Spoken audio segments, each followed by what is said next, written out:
Assalamualaikum warahmatullahi wabarakatuh.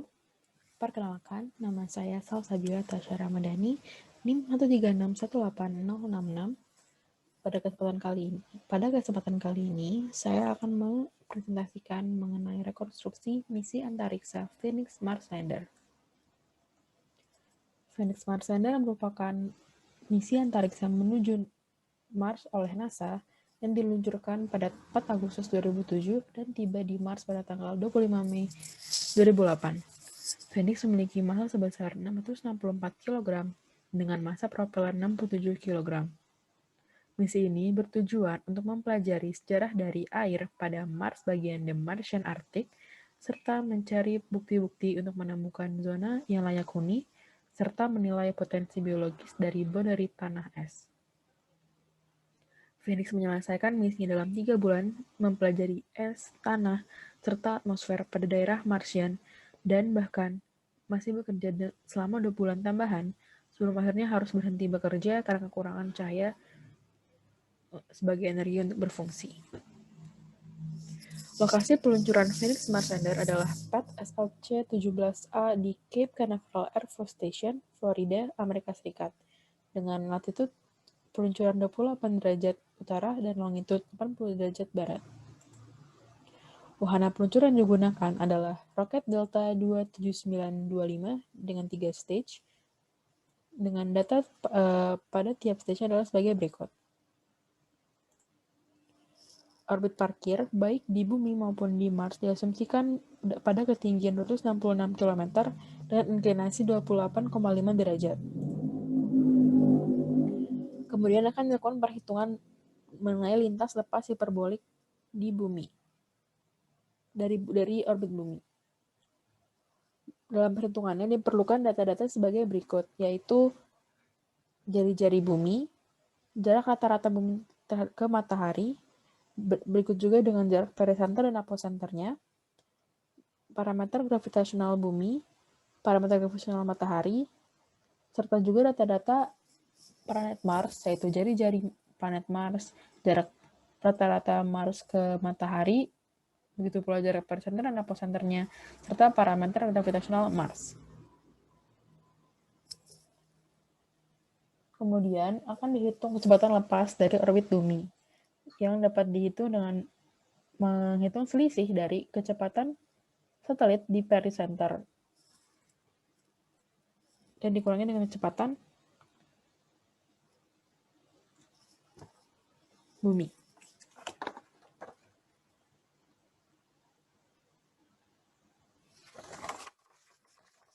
Kecepatan satelit di perisenter dan dikurangi dengan kecepatan bumi terhadap matahari. Kecepatan satelit di perisenter dapat dihitung dengan persamaan Visiva integral dengan RES adalah jari-jari rata-rata bumi terhadap matahari, μs tadi parameter gravitasional matahari, dan semi-mayor aksis yang digunakan adalah jarak rata-rata bumi dan Mars ke matahari, sehingga diperoleh kecepatan satelit di perisenter sebagai berikut. Kecepatan bumi dapat dihitung dengan akar dari parameter gravitasional dibagi dengan jarak bumi ke matahari dan diperoleh sebesar berikut. Sehingga kecepatan lepasnya adalah 32,7264 dikurangi 29,7831, yaitu sebesar 2,9433 km per second. Tapi karakteristik atau C3 dapat dihitung dan mengkuadratkan dari kecep V infinite-nya, yaitu diperoleh sebesar 8,663 km kuadrat per second kuadrat. Kemudian akan dihitung perubahan kecepatan yang dibutuhkan, yaitu dengan menghitung terlebih dahulu kecepatan di orbit sirkular bumi dengan cara menghitung akar dari parameter gravitasional bumi dibagi dengan ketinggian wahana, yaitu ketinggian orbit parkir ditambahkan dengan jari-jari bumi, dengan diperoleh kecepatan di orbit sirkular bumi sebesar berikut. Setelah itu dihitung kecepatan wahana di perisenter orbit hiperbolik. Terlebih dahulu dihitung semi-mayor aksisnya dengan cara seperti berikut. Kemudian dihitung juga eksentrisitasnya dengan menggunakan rumus ini dan RP-nya seperti yang sudah dihitung sebelumnya. Lalu kemudian dihitung bahwa kecepatan wahana di pericenter orbit hiperbolik adalah sebesar 11,349 km per second. Sehingga perubahan kecepatannya adalah sebesar 3,582 km per second. Setelah itu, dapat dihitung massa propelan yang habis atau yang digunakan dengan persamaan Tsiolkovsky dan rumus sebagai berikut, yaitu impuls spesifik yang digunakan adalah impuls spesifik roket pada stage 3 dan gravitasi yang digunakan adalah gravitasi bumi. Massa total di sini adalah massa total wahana dan roket stage 3. Kemudian diperoleh massa propelan yang habis adalah 1137,3702 kg. Setelah itu, akan ditinjau trajektori heliocentrisnya. Berikut merupakan skema trajektori interplanet dari Phoenix Mars Lander. Waktu transfer dapat dihitung dengan menggunakan hukum Kepler 3 sebagai berikut. Sehingga harus dihitung terlebih dahulu semi major axis-nya, yaitu dengan cara setengah kali jarak pericenter orbit transfer ditambah dengan jarak apocenter orbit transfer. Jarak pericenter orbit transfer dapat dihitung dengan menambahkan jarak pericenter bumi ditambah dengan jarak orbit dari wahana di bumi. Ini merupakan jarak pericenter bumi terhadap matahari, dan ini merupakan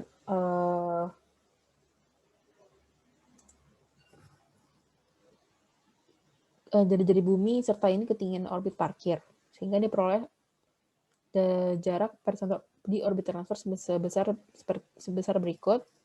Kemudian untuk jarak apocenter orbit transfer dapat diperoleh dengan menambahkan jarak apocenter Mars dengan ketinggian orbit jarak orbit wahana ketika di Mars, yaitu dengan cara menambah ini apocenter Mars ditambahkan dengan jari-jari Mars dan dengan ketinggian orbitnya, sehingga diperoleh sebesar berikut. Maka semi major axis-nya adalah ini ditambahkan ini dibagi 2 sehingga diperoleh sebesar berikut.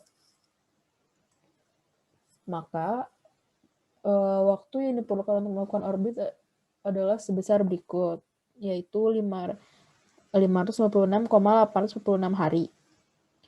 Karena ini merupakan waktu untuk melakukan satu orbit penuh, maka untuk orbit transfer, waktu perjalanannya adalah P dibagi dengan 2, yaitu 278,423 hari.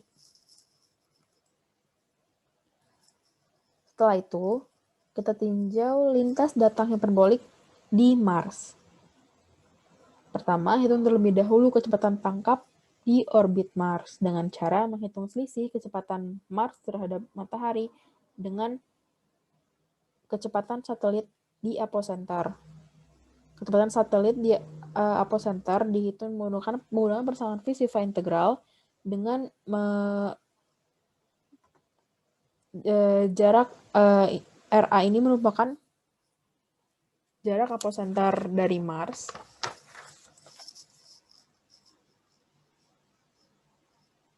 dan A ini adalah tadi semi major axis yang sudah dihitung dan merata-ratakan jarak bumi dan Mars ke matahari. Untuk kecepatan dari Mars sendiri dihitung dan menggunakan parameter gravitasional matahari dan jarak rata-rata Mars ke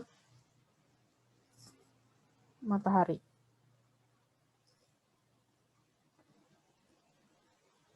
Di sini adalah jarak rata-rata Mars terhadap matahari sama dengan jarak apocenternya. Sehingga diperoleh sebesar berikut, dan kecepatan tangkapnya adalah selisih dari kedua kecepatan ini, yaitu sebesar 2,647 km per second. Untuk energi karakteristiknya atau C3 dapat diperoleh dengan mengkuadratkan kecepatan tangkapnya itu sebesar 7,01 km² per second kuadrat. Perubahan kecepatan yang diperlukan dapat dihitung juga dengan terlebih dahulu menghitung kecepatan di orbit sirkular Mars dan kemudian dibandingkan dengan kecepatan di perisentar orbit hiperbolik. Untuk kecepatan orbit sirkular Mars dapat dihitung dengan akar dari parameter gravitasional Mars dibagi dengan RP. RP di sini adalah jari-jari Mars ditambah dengan ketinggian orbit parkir. Sehingga diurut sebagai berikut. Untuk menghitung kecepatan di perisentar orbit hiperbolik, terlebih dahulu dihitung semi major axis-nya dan eksentrisitasnya dengan cara sebagai berikut. Kemudian diperoleh kecepatan di perisenternya sebesar berikut. Lalu perubahan kecepatannya adalah selisih dari kedua kecepatan ini. Sehingga delta V2-nya adalah 2,093 km per second. Dari delta V2 tadi dapat diketahui masa propelan yang habisnya berapa dengan persamaan Tsiolkovsky. Nah, pada perhitungan ini masa total hanya masa dari wahana saja. Dan impuls spesifik yang digunakan adalah data dari bahan bakar wahana yaitu hydrazine yaitu 339 second. Sehingga diperoleh masa yang habis untuk melakukan manuver orbit dari transfer ke orbit Mars adalah sebesar 537,652 kg.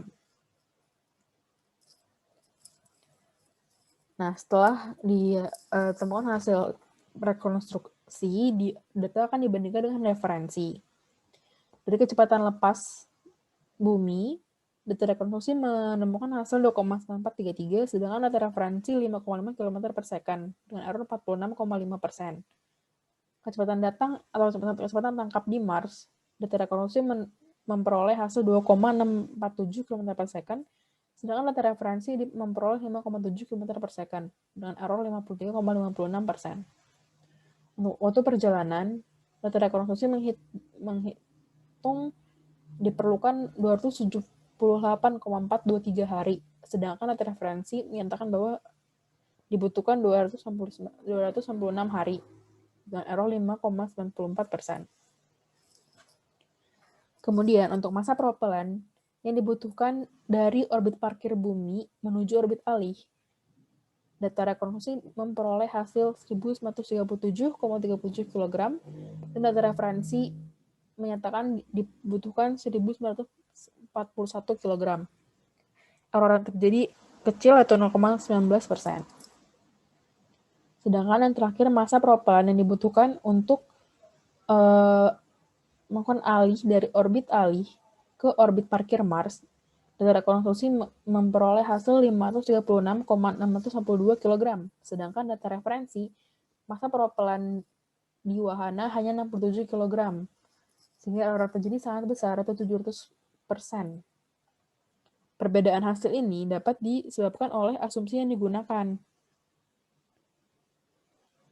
Pada perhitungan rekonstruksi, dilakukan pada kondisi ideal, serta asumsi bahwa ini hanyalah masalah antara dua benda. Sedangkan pada realitanya terdapat interaksi antar benda-benda langit yang lain. Kemudian, waktu perjalanan juga terdapat perbedaan karena pada perhitungan diasumsikan bahwa wahana lepas pada orbit parkir bumi di titik perisenter trajektori heliocentris dan tiba di Mars pada titik aposenter heliocentris, sehingga sudut anomali 180 derajat. Ketinggian orbit parkir juga berdasarkan asumsi karena tidak diperoleh data yang sebenarnya.